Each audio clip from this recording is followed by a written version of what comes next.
Salam kerahiman. Hari ini 29 Oktober. Kita akan baca dari 1676. Kita mulai ya. Dalam nama Bapa dan Putra dan Roh Kudus. Amin. 1676. Yesus berkata kepadaku, "Tenanglah, aku menyertaimu. Karena lelah, aku cepat tertidur. Pada petang hari, suster yang harus merawat aku datang dan berkata, 'Besok engkau tidak akan menerima Tuhan Yesus, suster, sebab engkau sangat lelah. Selebihnya akan kita lihat nanti.' Hal ini sangat mengharukan hatiku, tetapi aku berkata dengan sangat tenang, 'Baiklah,' dan aku berserah sepenuhnya kepada kehendak Tuhan. Aku berusaha tidur.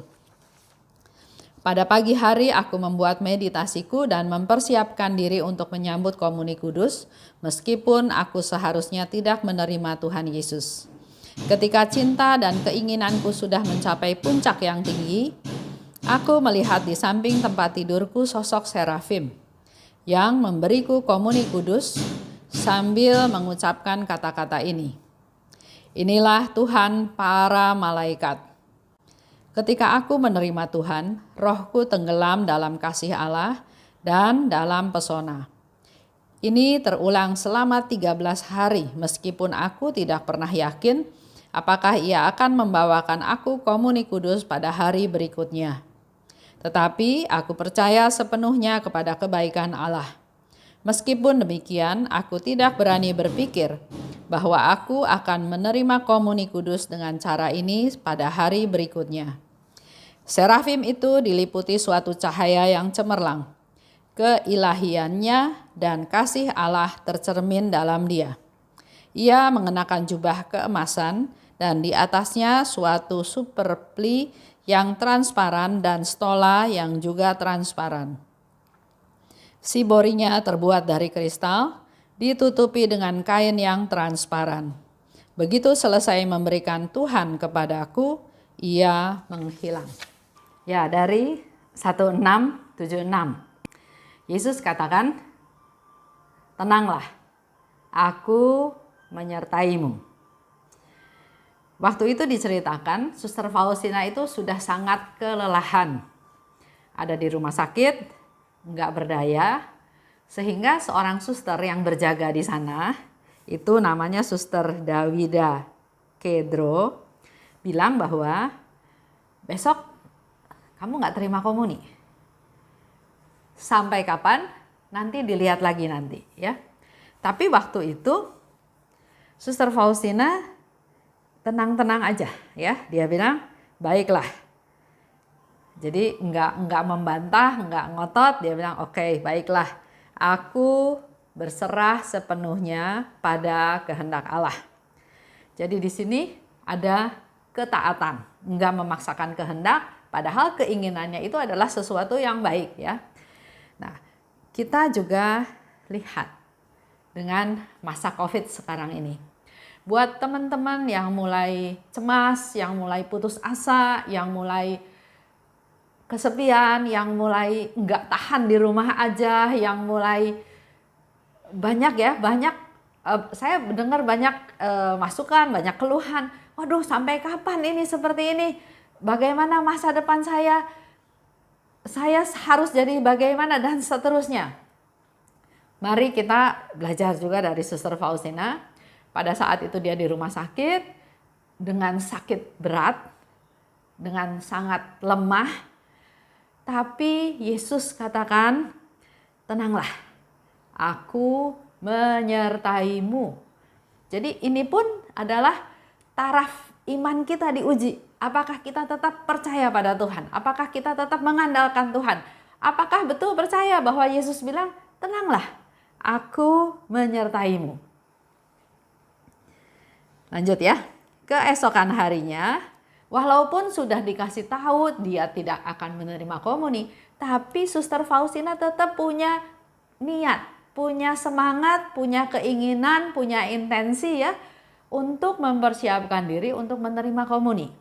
Sehingga di sana dikatakan dia melakukan meditasi dan melakukan persiapan untuk menerima komuni. Walaupun sudah dikasih tahu tidak akan menerima komuni pada hari itu. Jadi di sini tetap dia ada kerinduan, ada kesungguhan, ada satu pengharapan. Dan ketika cinta dan keinginanku sudah mencapai puncak yang tinggi. Ya, jadi kalau kita melihat suatu grafik, rasa keinginan untuk mempersiapkan diri, untuk meditasi itu adalah sebetulnya suatu persiapan awal, start ya, kayak start. Kalau kita lihat grafik itu grafiknya makin lama makin naik, makin lama makin naik sampai ke puncaknya. Kerinduan yang begitu menggebu-gebu, yang begitu sangat ingin bertemu Tuhan, rindu menerima Tuhan. Pada saat mencapai puncak yang tinggi, aku melihat di samping tempat tidurku serafim yang memberi komuni kudus. Ini boleh menjadi contoh buat kita semua juga. Kita rindu ketemu Tuhan, kita rindu pertolongan Tuhan. Sementara Tuhan bilang, tenanglah, aku menyertaimu. Tapi ini harus juga ditanggapi, dibalas dengan ya niat kita, kerinduan kita, kesungguhan kita memang betul-betul berharap pada Tuhan. Dan pada saat mencapai puncak yang tinggi, Suster Faustina katakan dia melihat serafim ada di samping tempat tidurnya dan memberi komuni kudus. Memberi apa yang dia harapkan, apa yang dia rindukan, apa yang dia butuhkan. Dan serafim itu berkata, inilah Tuhan para malaikat. Pada saat itu Suster Faustina katakan, rohku tenggelam dalam kasih Allah. Ya, berharap sesuatu, berharap bertemu Tuhan, berharap menyambut Tuhan, dan ternyata harapannya nggak sia-sia. Tuhan mengirim serafim untuk membawa komuni kudus pada Suster Faustina. Harapan yang terpenuhi pasti dia penuh sukacita, penuh kegembiraan, penuh dikatakan tenggelam dalam kasih Allah. Dan yang luar biasa, hal ini dia alami selama 13 hari berturut-turut. Walaupun setiap harinya Suster Faustina nggak yakin besok serafim datang lagi nggak, ya. Tapi aku yakin sepenuhnya pada kebaikan Allah. Ini menjadi contoh buat kita semua. Kalau kita sungguh-sungguh berdoa minta pada Tuhan, Tuhan pasti kabulkan. Dan selanjutnya, walaupun dia nggak yakin serafim akan datang lagi, tapi ada satu keyakinan yang ada di dalam diri Faustina bahwa aku yakin sepenuhnya akan kebaikan Allah. Jadi kebaikan Allah itu bisa dengan berbagai cara. Yang menjadi satu keyakinan, aku yakin Allah itu baik. Serafim besok datang lagi atau enggak dia juga nggak yakin, nggak berani tanya juga. Tapi dari keseluruhannya dia yakin Allah itu baik. Dan dikatakan oleh Suster Faustina, serafim itu diliputi cahaya yang cemerlang. Keilahian dan kasih Allah tercermin di dalam dia. Serafim itu pakai jubah keemasan dan di atasnya ada suatu superpli yang transparan. Juga ada dia pakai stola yang transparan. Siborinya dari kristal, ditutup juga oleh kain yang transparan. Begitu selesai memberi Tuhan padaku, ia menghilang. Jadi serafim itu betul-betul kelihatan oleh Suster Faustina dengan tadi gambaran yang diberikan oleh Suster Faustina. Dan setelah dia melaksanakan tugasnya, memberikan komuni kudus pada Suster Faustina, dan serafim itu menghilang. Dan ini terjadi 13 hari berturut-turut. Cerita ini boleh menjadi refleksi buat kita semua. Bagaimana kerinduan kita, Bapak Ibu, saya terhadap Tuhan. Sekarang paling cocok waktunya. Masa COVID, tidak bisa ke gereja, tidak bisa menerima komuni kudus secara fisik. Kerinduannya itu seperti apa? Apakah sungguh semakin rindu seperti yang Suster Faustina alami, atau ya biasa-biasa aja? Ada komuni ya syukur, nggak ada komuni ya sudah. Ada live streaming di TV ya ikut, atau ada ya sudah nggak ikut. Nah, ini semua sebetulnya tergantung dari bagaimana relasi kita dengan Tuhan. Bagaimana taraf kerinduan kita kepada Tuhan. Apakah biasa-biasa saja atau sangat rindu? Nah, kalau bicara sangat rindu seperti yang sudah Suster Faustina lakukan, walaupun dia dikasih tahu enggak terima komuni, tapi dia tetap mempersiapkan diri untuk menerima Tuhan, untuk menyambut kedatangan Tuhan. Dan semuanya itu Tuhan lihat. Prosesnya Tuhan lihat. Dan ternyata Tuhan tidak mengirim suster atau tidak mengirim romo, pastor yang membawa komuni untuk Suster Faustina, tapi dia kirim serafim. Dan mendapat satu konfirmasi lagi dari serafim tersebut bahwa inilah Tuhan para malaikat. Lanjut ya. Bacaan ini juga saya bertanya kepada teman yang mau sharing. Nah, ada satu teman, dia sharing.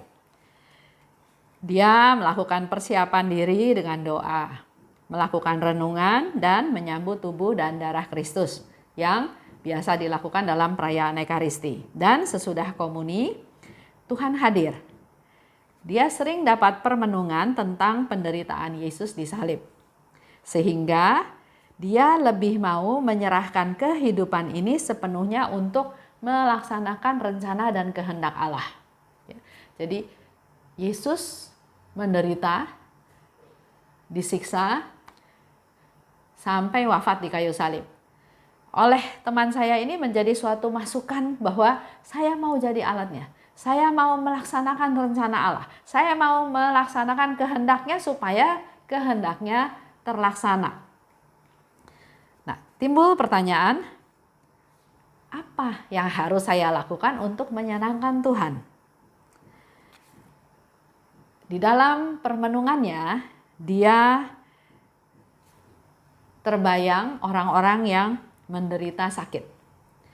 Yang sudah tua, yang hidup sendiri, yang nggak punya makanan, yang nggak punya pakaian, yang nggak punya tempat tinggal. Bahkan dia membayangkan mereka-mereka yang menderita karena COVID-19. Baik menjadi sakit, positif ya, kena COVID-19, atau secara tidak langsung mengalami dampak dari adanya COVID-19. Dari permenungan tersebut dia mengambil satu langkah konkret, langkah nyata, yaitu dia mengajak teman-temannya untuk beramal. Dirundingkanlah dengan teman-temannya. Saya nggak tahu bagaimana perundingannya, tapi saya bayangkan dia punya sukacita yang begitu besar. Dia ingin berkarya di ladang Tuhan. Dia ingin membantu mereka yang susah, yang sengsara, yang menderita. Karena dia melihat Yesus yang jauh lebih dulu mau menderita untuk manusia. Sedangkan dia ada kelebihan, ada kecukupan, sehat.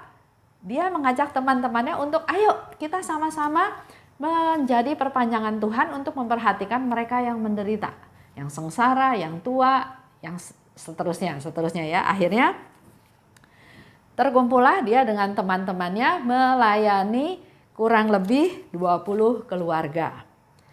Keluarga itu ya berdasarkan apa yang mereka lihat, apa yang kekurangan dalam keluarga tersebut. Mungkin tadi ya, ada yang sudah tua, ada yang sakit, ada yang kesepian, ada yang menderita karena COVID. Banyak ya, banyak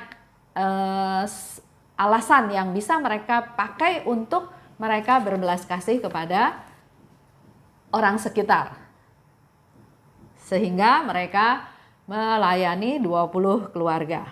Dan otomatis keluarga yang dilayani itu pasti bersukacita karena ada orang yang peduli, yang memperhatikan, yang mengasihi mereka.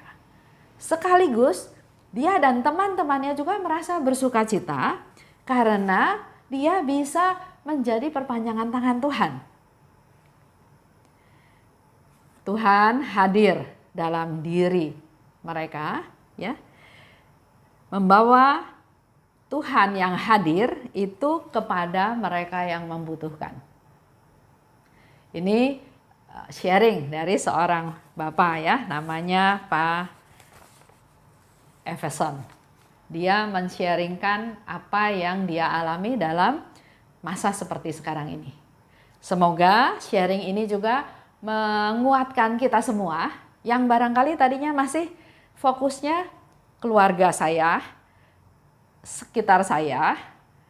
Mari coba sekarang kita berkarya, melayani, memperhatikan orang yang ada di luar area saya, ya. Orang-orang yang membutuhkan. Kita bersama-sama, kalau sendiri memang biasanya nggak bisa besar. Lagi pula dengan banyak teman-teman itu bisa saling support, saling menunjang, saling berbagi, menularkan kegiatan ini juga kepada orang-orang yang belum tergerak. Semoga dengan sharing Pak Everson ini kita makin lebih banyak tergerak, kita yang sehat, kita yang mampu, kita yang punya, mari kita memberi. Karena Tuhan bilang lebih baik memberi daripada menerima. Baik, saya tutup ya dengan doa. Dalam nama Bapa dan Putra dan Roh Kudus, amin. Allah Bapa yang maha baik, terima kasih atas kata-kata Yesus yang dikatakan kepada Santa Faustina, tenanglah, aku menyertaimu. Kata-kata itu juga menguatkan kami semua Tuhan, karena kami percaya Engkau juga menghibur hal yang sama kepada kami. Kami tidak perlu khawatir, kami tidak perlu takut, kami tidak perlu menjadi bingung, mengalami begitu banyak permasalahan yang harus dihadapi, karena kami punya Tuhan yang berkata kepada kami semua, tenanglah, aku menyertaimu. Terima kasih Tuhan, karena Engkau sudah mengirim Yesus Putramu untuk menjadi penyelamat kami. Mampukan kami Tuhan untuk juga peduli kepada orang-orang di sekitar kami, khususnya mereka yang membutuhkan, mereka yang perlu dibantu, mereka yang perlu disupport. Kami mau berdoa juga Tuhan untuk Pak Everson dan juga keluarganya dan juga teman-temannya yang sudah mau berbagi, mau memperhatikan orang-orang di sekitarnya. Dan kami juga mohon rahmat-Mu, berkat-Mu Tuhan untuk 20 keluarga yang dibantu, ditolong, diperhatikan oleh Pak Everson dan teman-temannya ini, agar keluarga tersebut juga sungguh boleh mengalami kerahiman Tuhan. Biarlah kerahiman-Mu Tuhan semakin dikenal, semakin banyak orang mengalaminya, dan semakin banyak orang juga melakukannya, mewartakannya. Amin. Dalam nama Bapa dan Putra dan Roh Kudus, amin. Salam kerahiman.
dalam kemuliaan-Mu yang kekal.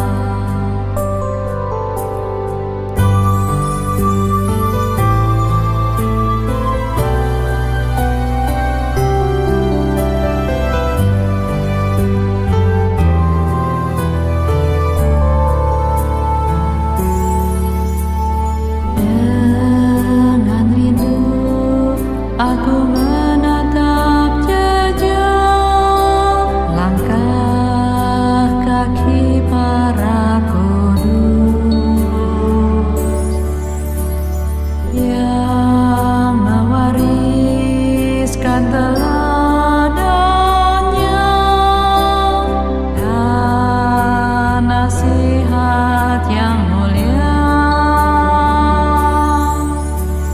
Izinkanlah aku, Tuhan, agar jiwaku yang terbakar rindu dapat membenamkan diri dalam kemuliaan-Mu yang kekal.